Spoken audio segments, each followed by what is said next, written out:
오늘 복된 주일에 하나님께서 우리에게 주신 말씀입니다. 사도행전 7장입니다. 7장 51절에서 60절까지 말씀을 제가 받들어 읽겠습니다. 목이 곧고 마음과 귀에 할례를 받지 못한 사람들아, 너희도 너희 조상과 같이 항상 성령을 거스르는 도다. 너희 조상들이 선대할 중에 누구를 박해하지 아니하였느냐? 의인이 오시라 예고한 자들을 그들이 죽였고, 이제 너희는 그 의인을 잡아준 자요 살인한 자가 되나니, 너희는 천사가 전한 율법을 받고도 지키지 아니하였도다 하니라. 그들이 이 말을 듣고 마음에 찔러 그를 향하여 이 일을 갈거늘 스데반이 성령 충만하여 하늘을 우러러 주목하여 하나님의 영광과 및 예수께서 하나님 우편에 서신 것을 보고 말하되, 보라, 하늘이 열리고 인자가 하나님 우편에 서신 것을 보노라 한데, 그들이 큰 소리를 지르며 귀를 막고 일제히 그에게 달려들어 성 밖으로 내치고 돌로 칠세 증인들이 옷을 벗어 사울이라 하는 청년의 발 앞에 두니라. 그들이 돌로 스데반을 치니 스데반이 부르짖어 이르되, 주 예수여, 내 영혼을 받으시옵소서 하고 무릎을 꿇고 크게 불러 이르되, 주여, 이 죄를 그들에게 돌리지 마옵소서. 이 말을 하고 자니라. 아멘. 한때 서울의 가치를 상징하는 엠블럼이라고 하죠. 그걸 만들 때에 서울 이렇게 했습니다. 발음이 비슷하죠. 소울이나, 우리는 소울이라고 하지만 그 외국인들은 이 서자리로 발음 많이 해요. 그래서 이제 소울 비슷하죠. 소울란 말은 영혼이라는 뜻이죠. 영혼, 마음, 그런 뜻인데요. 그래서 서울을 굉장히 인상 깊게 기억하고 서울을 찾아오도록, 서울의 가치를 드높이고 많은 사람들이 찾아올 수 있도록 하기 위해서 그렇게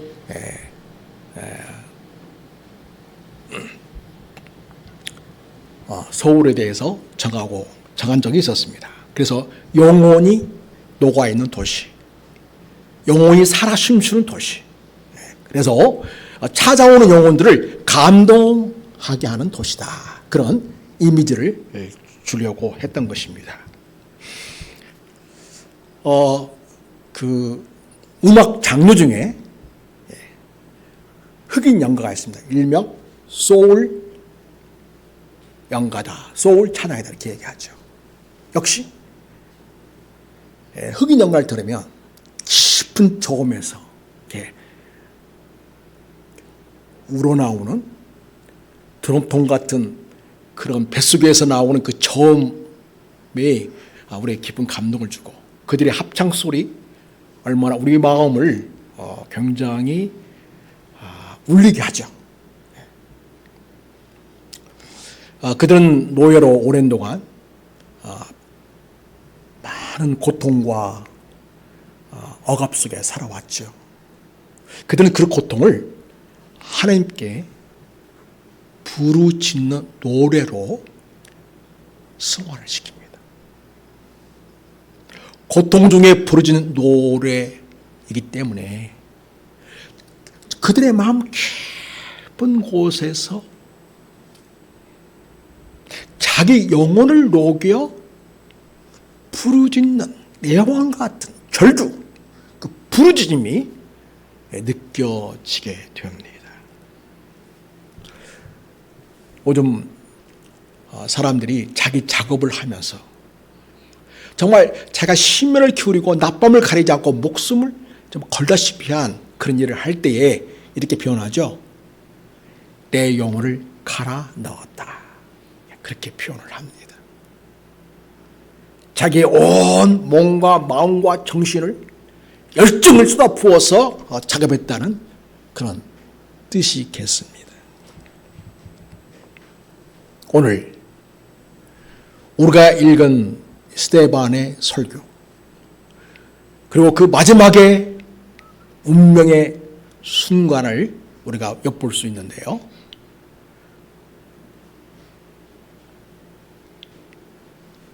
그는 스데반은 자기 영혼을 갈아 넣은 그런 심정으로 하나님의 말씀을 전하고 있고요.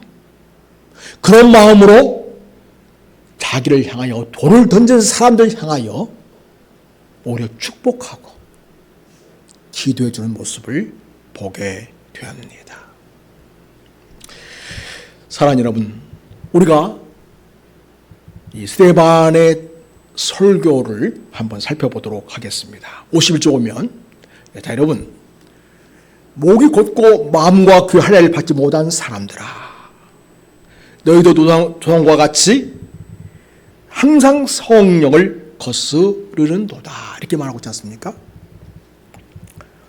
그러니까 지금 청중들이라고 하는 앞에 있는 사람들, 그건 대사장도 있고 공의원들이 다 모여있죠. 서기관들이 모여있고 바리새인들도 모여있습니다. 유대 지도자들이 다 모여있습니다. 일명 유대에 힘께나 쓰고 정책 영향력을 끼치고 종교를 장악하고 있는 그러한 수장들이 거기 다 모여있습니다. 근데 그 사람들의 영적 상태는 어떤 상태냐? 목이 곧고 마음과 귀에 할례를 받지 못한 그런 영적 상태에 있다는 것을 스데반이 진단한 것을 보게 됩니다. 여러분, 이스라엘 백성들 그러면 다 신앙이 좋고 정말 하나님을 향하여 순전한 사랑과 열망과 경외심으로 다 가득한 사람처럼 보이지 않습니까? 우리가 또 그렇게 생각할 수 있는데, 사실 이스라엘 역사를 쭉 살펴보면 하나님께 순종하는 역사보다도 하나님을 거스리고 불순종하고 반역하고 그런 시간들이 너무너무나 더 많습니다. 그래서 오늘 스데반은 말합니다. 51절에 너희도 너희 조상과 같이 항상 성령을 거스르는도다. 하나님을 거스른다는 이 표현을 우리는 항상 성령을 거스르고 있다, 이렇게 말하고 있습니다. 성령님께서 그들의 마음에 깨달음을 주시고 그들이 진리를 바로 알고 하나님 원하시는 사람으로, 하나님 원하신 마음으로 그들이 선한 영향을 끼치는 그런 영적 조달이 되길 바랬지만, 그들은 항상 성령의 그 감동과 인도하심을 거슬러서 하나님을 반역하고 대적하는 그런 일들을 저지르고 있다고 하는 그의 영적인 아주 위기 상황을 잘 이야기해주고 있습니다. 성령을 거스른다는 말은 다른 말로 말해서 예수를 거스른다, 그 말이 됩니다. 그래서 여러분, 오늘 스데반의 최종적인 설교 메시지의 부분은 어디로 흘러가냐면, 너희가 구약시대를 통하여 하나님이 누누이 선지자를 통해서 오시라고 예언했던 그 예수를 바로 너희가 죽였다, 그 이야기를 하고 있습니다. 그것이 바로 성령을 거스르는 하나님에 대한 적대적 행위라고 볼 수가 있겠습니다. 자, 여러분, 오늘 여기 이 본문에 나타나는 이 스데반의 설교는요, 성전을 중심으로 하는 그 모티프라고 하죠. 그 알갱이를 통해서 이 메시지를 끌어가고 있습니다. 여러분, 성전은 어떤 곳입니까? 하나님이 계신 곳이죠. 하나님이 임재하신 곳이죠. 그런데 현재 지금 스데반과 맞선 곳에 앉아있는 사람, 서 있는 사람들은요, 그 하나님의 임재를 담보로 해서 자기들의 종교적 권력을 절대화하고, 그리고 종교화하고, 그리고 하나님의 백성들을 종노릇하게 하는, 율법에 종노릇하게 하는 그러한 일들을 해왔던 것입니다. 그래서 그들은 이 예루살렘이라고 하는 이 장소, 예루살렘 성전이라고 하는 이 건물을 신성시하고 그것을 자기들의 권력의 담보물로 삼아서 오히려 하나님을 거스리고 심지어는 예수님까지 하나님이 보내신 예수님까지 죽게 하는 그런 일들을 저질렀다는 것을 지금 이야기하려고 하고 있습니다. 그러면 우리 하나님은 성전에만 계시는 분이신가? 진정한 성전이 무엇인가를 오늘 스데반은 이야기하려고 하고 있습니다. 장소와 시간과 지리에 관계없이, 건물에 관계없이 어떤 곳이 성전이겠습니까, 여러분? 성전은 하나님이 임재해야만 성전이 되는 것이죠. 그렇죠? 하나님이 계시지 않는 곳은 아무리 화려하고 아름다운 건물일지라도 거기엔 하나님이 없기 때문에 성전이 아닙니다. 아무리 하나님의 백성이 할지라도 거기에 하나님이 안 계시지 않는다면 껍데기만 하나님의 백성이지 그건 하나님 계시지 않기 때문에 하나님의 백성이라고 할 수 없는 것입니다. 그래서 너희들이 이 예루살렘과 그 성전을 중심으로 해서 너희들이 우리 하나님을 거스리고 불순종하면서 심지어는 하나님이 보내신 예수까지 죽이는 끔찍한 일을 저질렀다는 것을 상기시키려고 스데반 우리 지사님은 지난날의 이스라엘 역사를 쭉 훑어보게 합니다. 자, 2절 보십시오. 스데반이 이르되 여러분 부형들이여 들으소서. 우리 조상 아브라함이 하란에 있기 전 메소포타미아에 있을 때 갈대아 우르에 있었죠. 여기서 메소포타미아는 갈대아 우르, 그러니까 아브라함의 고향을 말하죠. 있을 때에 영광의 하나님이 그에게 보였다. 여러분, 하나님께서 거기에서 아브라함이 나타나셨죠? 예루살렘이 아니에요. 3절에 이르시되 내 고향과 친척을 떠나 내가 네게 보일 땅으로 가라 하시니, 여기서 하나님이 아브라함을 만나주시고 말씀하셨던 거죠. 하나님이 나타나셨어요. 그리고 말씀하셨어요. 그리고 지시하셨어요. 바로 그 자리가 어떤 자리예요? 하나님이 임하신 자리, 하나님의 임재하신 현장, 장소인 거죠. 거기에는 사실 건물도 없어요. 꼭 건물이 있어야 하나님 계시는 겁니까? 아니죠. 건물도 없어요. 거기는 가나안 땅입니까? 거기는 예루살렘입니까? 아닙니다. 예루살렘도 아니고 가나안 땅도 아니고 거기는 메소포타미아라고 하는 갈대아 우르 지역에서 하나님이 거기 계셨다는 거죠. 하나님이 거기 계셨다는 거예요. 그래서 하나님은 예루살렘에 갇혀있는 분이 아니라는 거죠. 온 세상, 온 우주에 충만하신 하나님은 얼마든지 예루살렘이 아닌 다른 곳에서도 나타나시고 사람을 만나주시고 사람을 부르시고 당신의 구원을 이루어 가시는 분이라는 것을 스데반이 이야기하려고 하는 것입니다. 그렇습니다, 여러분. 그래서 예루살렘 성전, 그 땅과 그 거문만을 목숨 걸고 지키고 그리고 권력을 정당화하고 악한 일을 행하는 그들,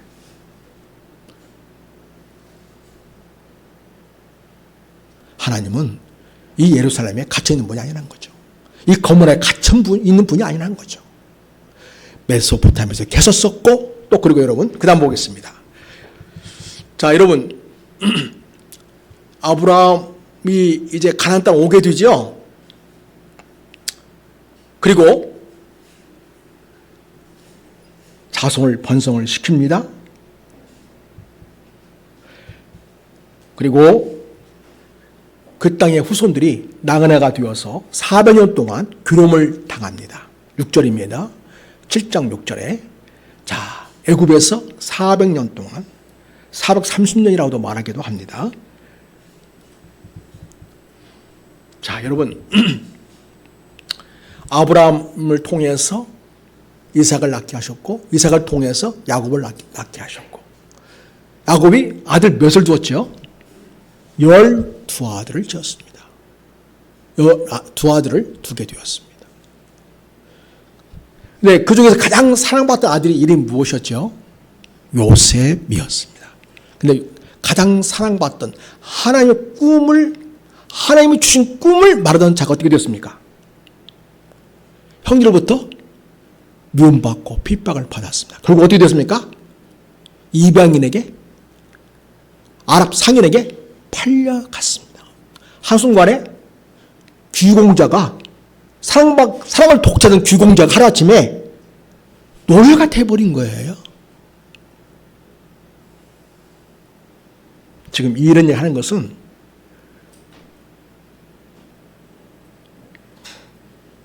너희들이 지금 그 요셉의 형제들과 같은 짓을 예수님이 했다라는 얘기를 암시하면서 얘기를 하려고 하고 있는 거죠. 그러니까 같은 형제랄지라도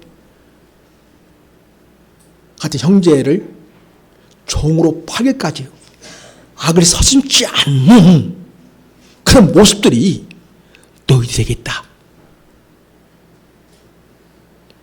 그렇게 그들의 가슴을 울리는 이야기를 하려고 하는 것입니다. 그 12조상들이 그 요셉을 통해서 나중에 요셉이 애굽 총리가 되죠. 그리고 그 땅에 기근이 들었죠. 온 팔레스타인 사람들이 다 양식이 떨어져서 결국 야곱도 자식들에게 양식을 사오라 요청을 하죠. 그래서 요셉의 형들이 애굽에 가서 양식을 사려고 하는데 요셉이 딱 보니까 자기 형들이에요.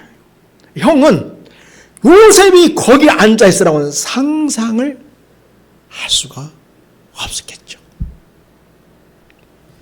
결국 그 형들을 통해서 아버지의 소식도 다 알게 되고 사랑하는 동생 베냐민의 소식도 듣게 되고 그리고 식구들 다 데리고 옵니다. 75명이 애굽으로 이주하게 합니다.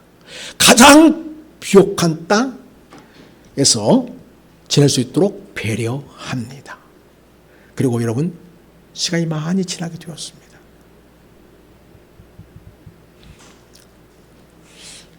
요셉을 알던 왕들은 이 요셉의 형제들을 왕자들처럼 선대했죠. 왜냐하면 애굽이 그나마 이 기근 속에서 위기 속에서 나라다운 모습을 지켜가고 백성들이 다 굶어 죽지 않고 생명을 지킬 수 있었던 것은 요셉의 덕분이라고 생각을 했기 때문에 요셉을 생각해서라도 요셉 형제들을 아주 극진히 대우를 했습니다. 그러나 요셉을 알지 못하던 새로운 왕들이 일어나지 않았겠습니까? 그런데 이스라엘 자손들은 날마다 번성합니다. 자고 깨어나면 아기 낳고 자고 깨어나면 아기를 낳고 그래서 너무너무 많이 번성하니까 이런 생각하는 거죠. 아니 우리나라에 와서 땅을 주어가지고 살게 해주었는데 이 빌붙여 사는 이들이 나중에는 우리를 몰아내고 우리를 지배하고 다스리지 않겠는가? 우리가 그들의 종이 되는 일이 있지 않겠는가? 그렇게 생각하고서 이스라엘 백성들을 억압하기 시작합니다. 학대하기 시작합니다. 모진 노동을 시킵니다. 우리가 출애굽기 1장, 2장 쭉 보면 얼마나 그들이 고통 속에 있는지를 우리가 보게 됩니다. 그들이 너무 힘들고 고통스러우니까 하나님께 부르짖습니다. 하나님께서 그 부르짖음을 들으시고 그들을 돌아보시고 그들에게 모세를 일으켜서 이스라엘 백성들을 인도하게 합니다. 그래서 모세를 통해서 그들을 구원하는 일을 펼치려고 하시는데 모세는 왕국에서 자랐죠. 요게벳의 아들이지 않습니까? 바로 왕은 히브리 남자들은 다 태어나자마자 죽여라 했죠. 더 이상 집에서 기를 수가 없어서 바구니에 역정을 발라가지고 물에 띄우죠. 날강변에 띄우게 됩니다. 그 바구니를 발견한 바로의 공주. 너무 귀엽고 너무 예쁜 거죠. 이 아이가.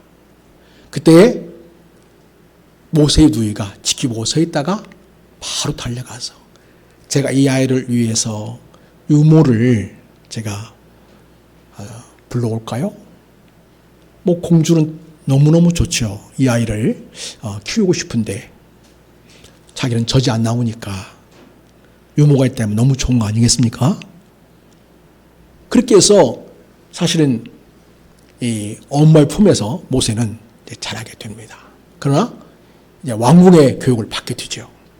커가지고 그래서 왕궁의 학문과 문화와 정치, 경제 이걸 다 습득하게 됩니다. 장성했습니다. 성장해가지고는 자기가 유대 민족이라는 걸 모르는 거죠. 아브라함 후손이라는 걸 모르는 거죠. 그런데 어느 순간에 비로소 자기가 나는 히브리 민족이구나 그걸 알게 됩니다. 내 민족을 돌아보니까 내 민족의 백성들이 얼마나 이 애굽에 의해서 고통과 학대를 당하고 있는지를 벌써 보게 된 거예요. 그래서 어느 날 들에 나갔더니 히브리 사람이 유대인이 그 애굽 사람이 히브리 사람을 함부로 대하고 학대를 하니까 그때에 그 모세의 마음에 형제를 돌아볼 마음이 생겼어요. 그래서 왜 때리느냐 하고 저지하다가 이 애굽 사람이 말을 듣지 않으니까 주먹으로 내리쳤는데 그 길로 가버렸어요. 자기 동족을 위해서.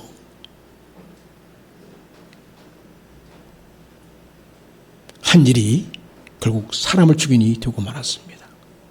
아무도 보지 못하겠구나 생각하고 모래에 묻었는데 그 다음날 보니까 이번엔 유대인끼리 싸우고 있는 거예요. 히브리 민족끼리. 자, 형제들이 아닙니까? 동족끼리. 왜 동족끼리 싸우시오 당신들. 그러니까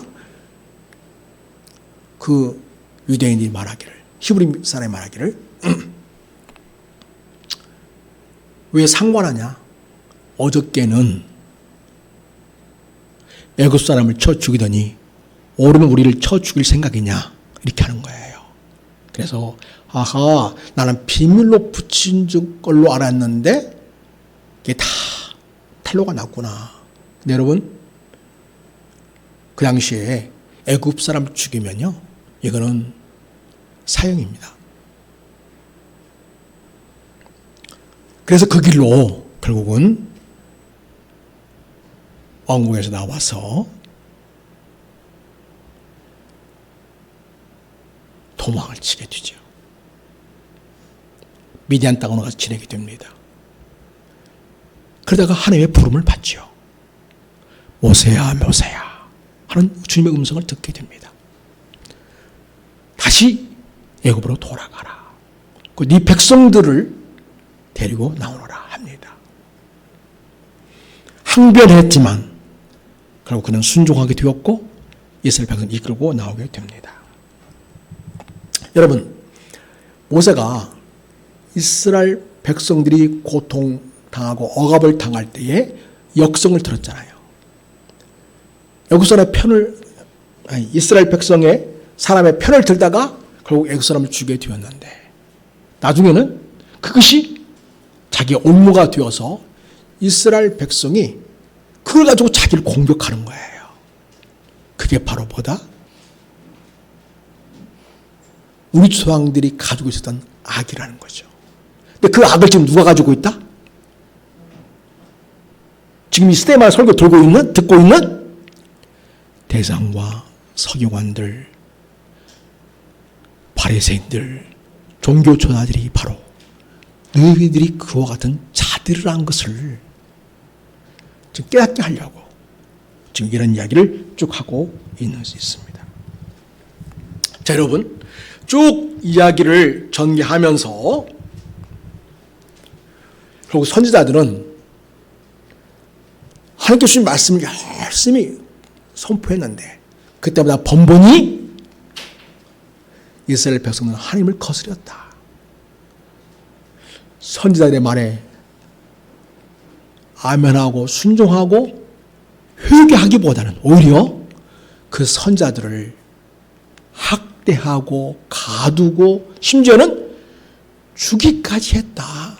이것이 하나님을 거스려 왔던 히브리 민족, 유대 민족의 실상이라는 것을 이야기합니다. 이런 일을 한 이유는 무엇이겠어요, 여러분? 너희들이 지금 그렇게 하고 있다는 거죠. 너희들이 그런 일을 했다는 거죠. 여러분, 선지자 중에 선지자. 하나님께서 이 모든 날 마지막에 최종적인 하나님의 말씀으로 오신 메시아 예수임을 저들이 죽였던 것입니다. 결국 이 이야기 하려고 지금 스데반께서는 쭉 과거의 구약 역사를 이야기합니다. 여러분, 그리고 하나님께서는 애굽에 있던 요셉에게 함께 하셨습니다. 예루살렘이 아니었습니다. 애굽 땅이었습니다.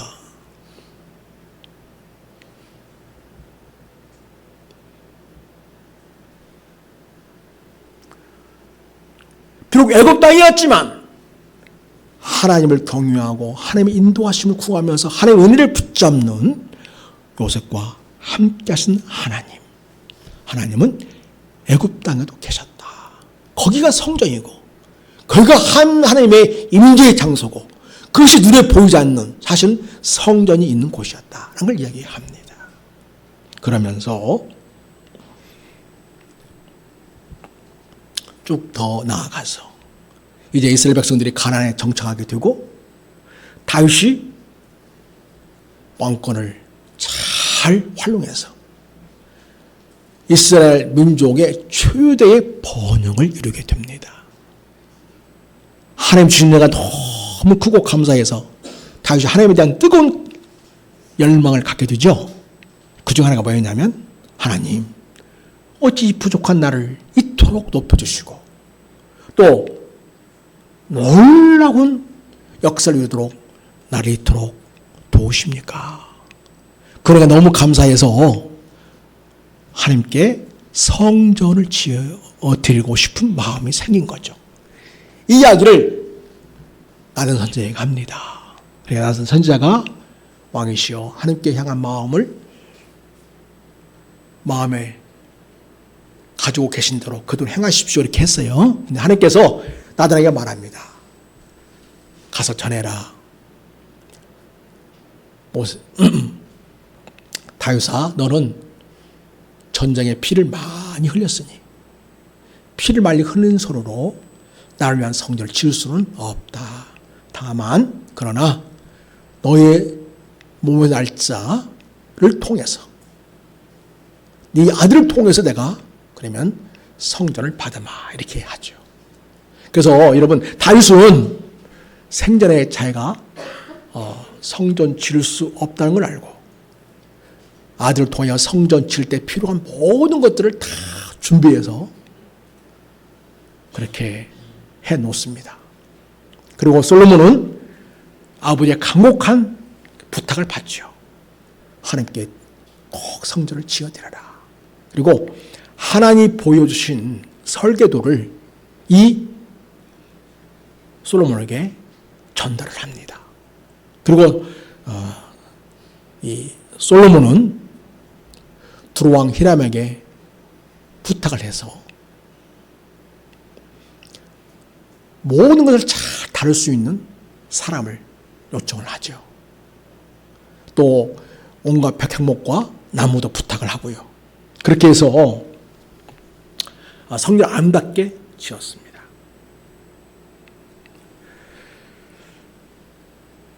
그래서 여러분 우리가 읽은 본문 좀 앞에 48절 오면 그러나 지극히 높으신 이는 솔로몬 지은 곳에 계시지 아니하시나니 선제가 말한 바 주께서 이르시되 하늘은 나의 보좌요 땅은 나의 발등상이니 너희가 나를 위하여 무슨 집을 짓겠으며 나의 안식할 처소가 어디냐.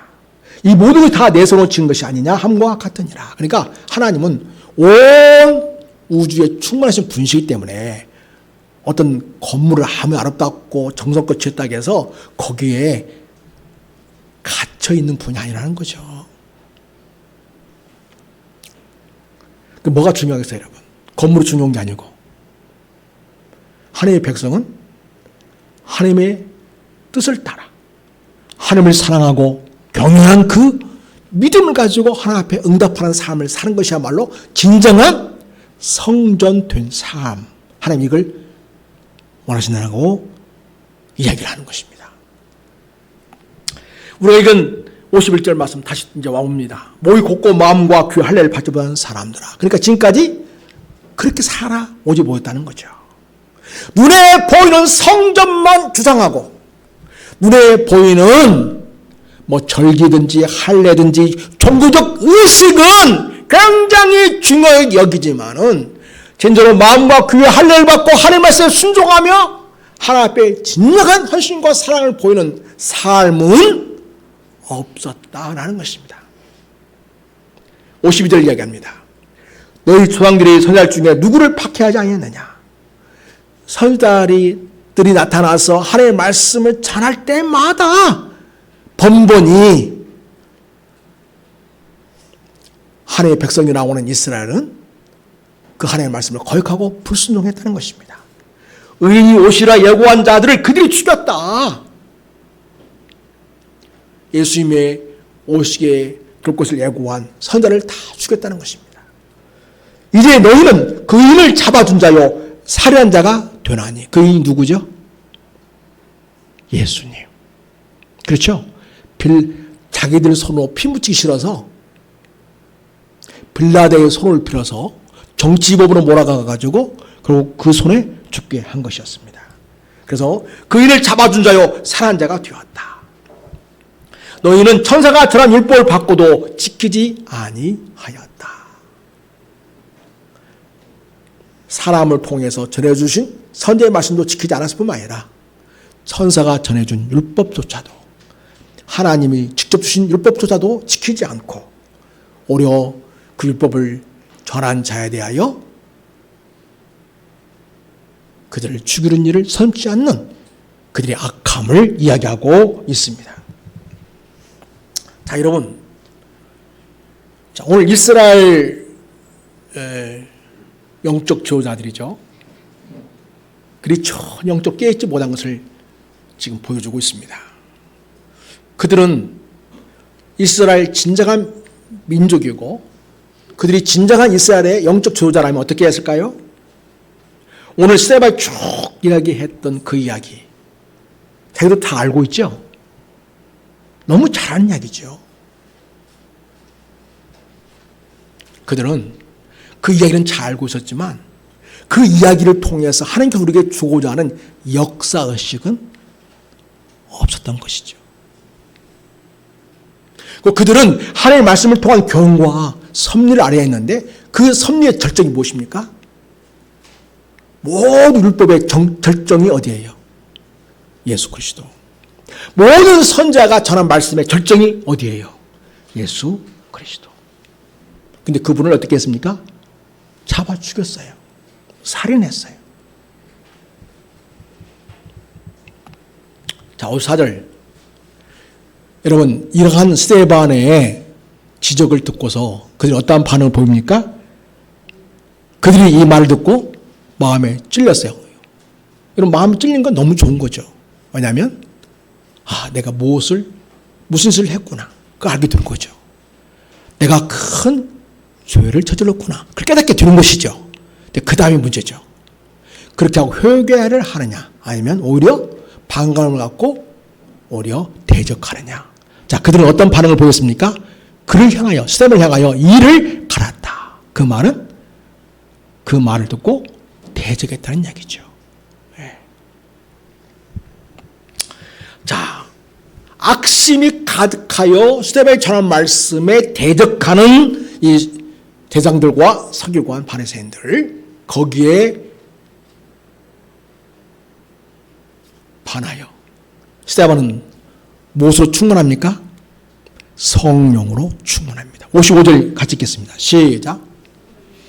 스데반이 성령 충만하여 하늘을 우러러 주목하여 하나님의 영광과 및 예수께서 하나님 우편에 서신 것을 보고 보시겠습니다. 여러분, 우리가 하나님의 말씀을 들을 때에 초점이 내 자존심을 상하게 하느냐 하지 않느냐, 여기 있으면 안 됩니다. 그럼 내 영혼은 망하는 거예요.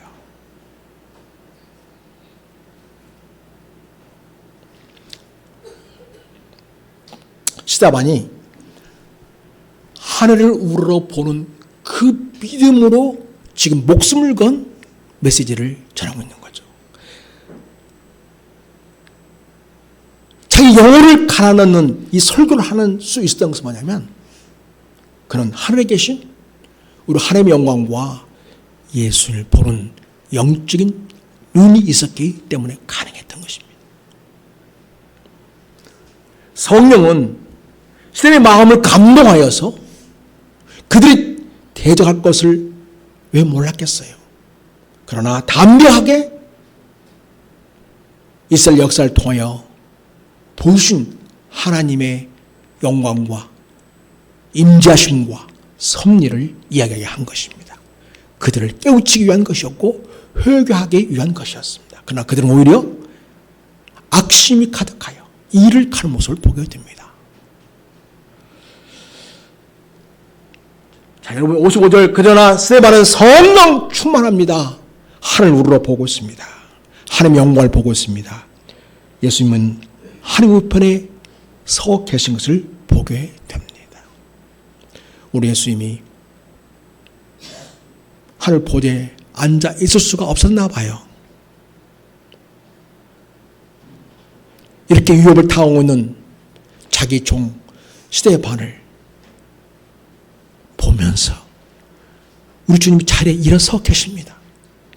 보통은 영광 보좌에 앉아있다 이렇게 표현하잖아요. 앉으사 보좌에 앉으시고 그러잖아요. 그런데 여기는 보세요. 서신 것을 보고 그 스데반의 영혼을 받으시려고 주님이 서 계신 것을 보게 됩니다. 그리고 보는 대로 스데반은 말합니다. 말하되 보라, 하늘이 열리고 인자가 하나님 우편에 서신 것을 보노라. 이렇게 이야기합니다. 영안이 열려서 하늘 문이 열린 것을 보게 되고 거기에 계신 하나님의 영광과 예수님을 볼 수 있었습니다. 그러나 오직 종교적 권력 욕구와 지배적 욕구에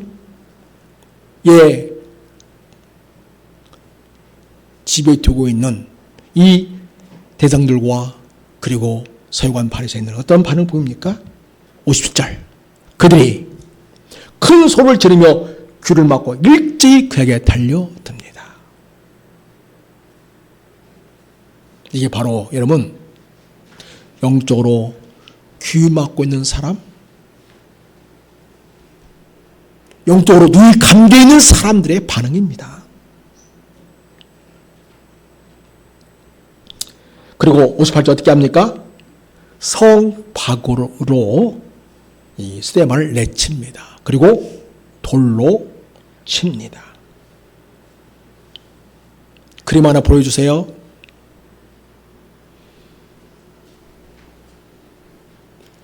그 다음. 그거 맛있어요? 제가 하나 준비해 올렸는데, 전달 안 됐군요.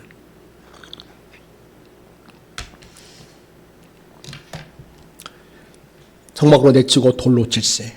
증인들이 옷을 벗어 사울이라는 청년의 발 앞에 두니라. 그러니까 그 당시에 사울, 나중에 바울로 헬라식으로 이름 바꿔서 부르게 되는데, 우리가 알고 있는 바울, 주님 만나기 전에 사울이죠. 자, 그때 사울의 역할은 무엇이겠어요? 그 모든 현장의 책임자였다는 걸 볼 수가 있겠습니다. 그러니까 이 모든 일을 주도했다고 볼 수 있겠죠. 예. 그럴 때에 돌로 치니 스데반을 옷을 벗어서 사울한 청년의 발 앞에 두니라. 그들의 분노와 적개심을 옷을 벗어서 표현한 것입니다. 그것을 사울 앞에 두었다. 99절 보겠습니다. 그들이 돌로 스데반을 치니 스데반이 부르짖어 이르되 주 예수의 내 영혼을 받으시옵소서.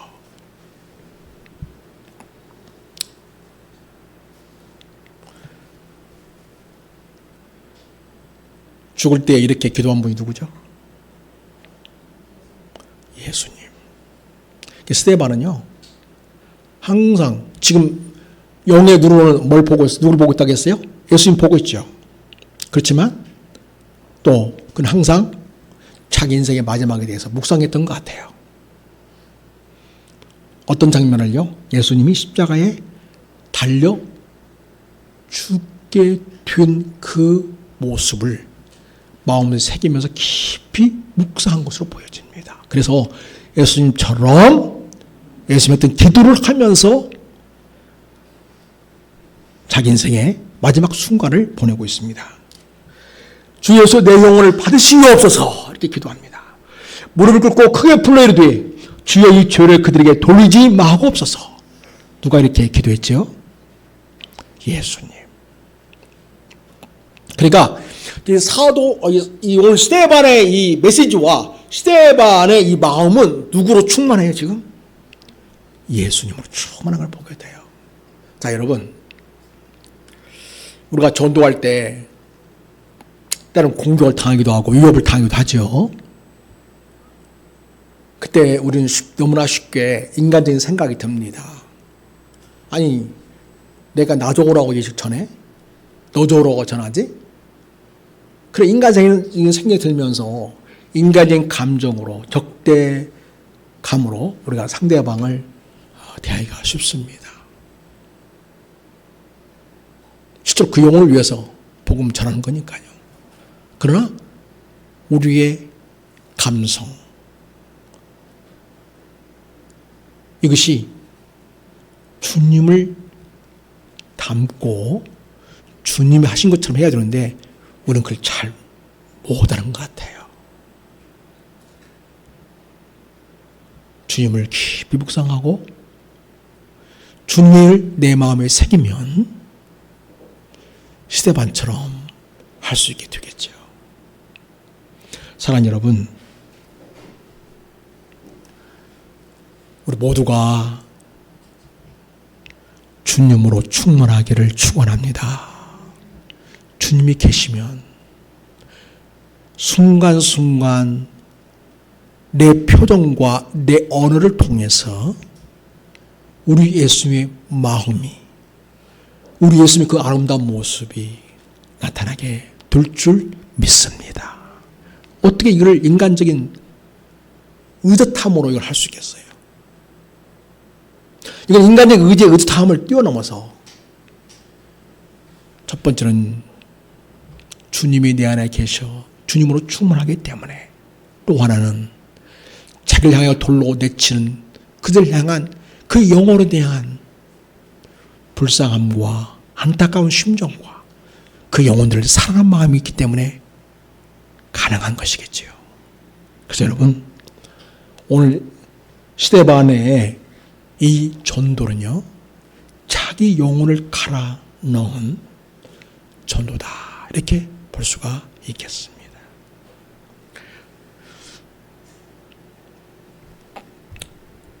이 말을 하고 자니라, 그리고 숨을 거두게 되었다는 말씀이 되겠습니다. 사랑하는 여러분, 우리가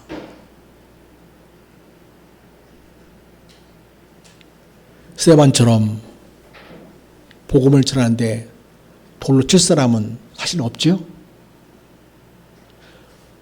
이 사회법 제도가 우리는 어떠한 경우에도 우리 인권과 우리의 존엄성을 지켜주지요? 법으로 말입니다. 그러나 이때는 전혀 이런 시스템이 없던 시대죠. 그리고 그 당시에는 유대 율법에 의해서 그들은 하나님을 모욕했다고 생각한 것 같습니다. 그래서 돌로 치고 있는 것이죠. 또 예수님이 하늘 보좌에 있다고 하는 것을 그들은 받아들일 수 없던 거죠. 다시 말하면 예수님을 하나님으로, 하나님의 지위와 영광으로 그렇게 말하는 스데반을 받을 수 없기 때문에 하나님을 못 오겠다, 그들은 그렇게 생각했을 것입니다. 그래서 돌로 스데반을 내치게 되었을 것입니다. 그러나 이 시대에는 우리가 복음 좀 전했다고 이렇게 돌로 치있다가는 그 사람은 깜빵에 갈 수밖에 없죠. 사실 우리가 이 사는 시대에는 너무나 좋은 시대이고, 복음을 전해도 스데반처럼 돌로 내침을 당하는 그런 시대는 분명 아닙니다. 그러니 여러분, 우리가 지혜롭게 하되 너무 겁먹지는 마십시오. 하나님은 우리가 안전하게 복음 전할 수 있도록 모든 법적 시스템과 사회 시스템을 다 준비하고 계십니다. 우리가 지혜롭게, 그러나 지혜롭게 사랑으로, 지혜로운 방법으로 어쩌든지 스데반처럼 돌에 맞아 죽을 각오 없이도 우리는 전도할 수 있습니다. 예수님 전할 수 있습니다. 그러나 오늘 스데반이 이들을 위하여 내 영을 받으시옵소서라고 기도한 것과 같이 자기 영을 들여서 자기를 돌로 치는 영혼들을 구원하고자 하는 그 열망으로 가득했던 구령의 열정이 여러분에게도 우리에게도 충만하기를 축원합니다. 그리고 자기 영혼을 들여 이 영혼을 구원했던 그 스데반의 믿음을 본받아서, 아니 그들의 예수님, 이 모습은 다 스데반이 예수님을 본받은 것이죠. 우리 예수님이 자기를 들여서, 자기 목숨을 들여서 우리를 살리려고 십자가에 피 흘려 죽으셨던 것처럼 그 놀라운 사랑을 받은 우리들은 이제 우리 영혼을 들여서 영혼들을 살리는 역사에 쓰임받는 귀하고 복스러운 예수님의 제자들로 그렇게 사실 수 있기를 축복하고요. 스데반처럼 성령 충만한 가운데 자기를 돌로 내치는 영혼들을 위하여 축복하고 그들의 구원을 위하여 기도하고 있는 이 아름다운 모습의 삶이 우리의 삶을 통하여 아름답게 이루어지기를 예수님의 이름으로 축복합니다. 하나님 아버지, 오늘 스데반의 순교의 모습을 보면서 우리가 인간적으로는 도저히 감당할 수 없는 일이지만은, 그러나 스데반이 이 일을 할 때에 자기의 개인적 감정과 의지로 한 것이 아니고 성령 충만하여 하늘문 열리고 거기 계신 하나님의 영광과 예수님을 바라보면서 복음을 전했기 때문에 이 모든 것이 가능했음을 보게 됩니다. 주여, 저를 성령으로 충만케 하여 주시옵소서. 우리가 영혼을 바라보는 영안이 열리게 도와주시옵소서. 그리고 성령 충만하여 그들 영혼을 품고 사랑하며 섬기며 그들을 주께로 인도하는 데 쓰임받는 거룩하고 복된 주의 백성이 되게 해주시옵시고, 스데반이 단순히 복음만 전하는 것이 아니라 그의 삶과 인격이 주님을 닮아있는 것을 보게 됩니다. 주여 저희가 날마다 주님을 닮아가는 자가 되게 하시고 주님의 마음을 품은 자가 되게 하여 주시옵시고 우리의 삶을 통하여 주의 모습이 나타나는 예수의 제자들로 세워주시옵소서. 오늘 시대에 바른 예수님의 모습을 하고 마지막 순간을 인생의 마지막 순간을 보내고 있습니다. 주여 우리의 마지막 인생의 순간이 어떤 모습일까요? 주님을 품은 사람의 모습이 되게 하여 주시옵소서. 주님을 위하여 평안하고 주님을 위하여 인생의 마지막을 잠드는 자가 되기를 원하옵나이다. 이런 아름다운 마지막 순간까지 진정 주님을 사랑하고 영혼을 사랑하며 우리 영혼을 들여 인생을 구원하고자 하는 뜨거운 가슴으로 불타오르는 우리 모두가 되도록 성령으로 충만케 하시옵소서. 모든 말씀을 예수님의 이름으로 기도드립니다. 아멘. 찬송하면서